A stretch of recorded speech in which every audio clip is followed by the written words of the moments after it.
నిజామాబాద్ జిల్లా కంటేశ్వర్ బైపాస్ వద్ద దివంగత నేత డి శ్రీనివాస్ విగ్రహానికి బోధన ఎమ్మెల్యే సుదర్శన్ రెడ్డి నివాళులర్పించారు.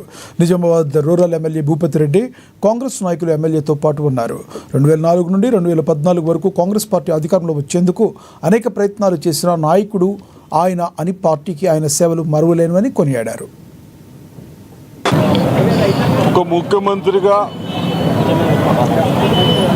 రేవంత్ రెడ్డి గారు వచ్చడం జరిగింది. వచ్చిన రోజు ఆయన పిసిసి ప్రెసిడెంట్గా 2 పర్యాయాలు ఉంటూ వారు మినిస్టర్స్గా రూరల్ డెవలప్మెంట్ కానీ ఇతర శాఖలు చేసిన తర్వాత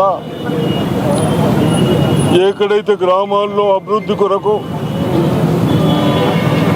ప్రజలకు ఉపయోగపడుతూ ఉంటాయో అవన్నీ దృష్టిలో పెట్టుకొని చేశాం. నిజామాబాద్ కూడా అండర్ గ్రౌండ్ డ్రైనేజ్ కానీ ఇవన్నీ వారు చేసిన పనులే. వారు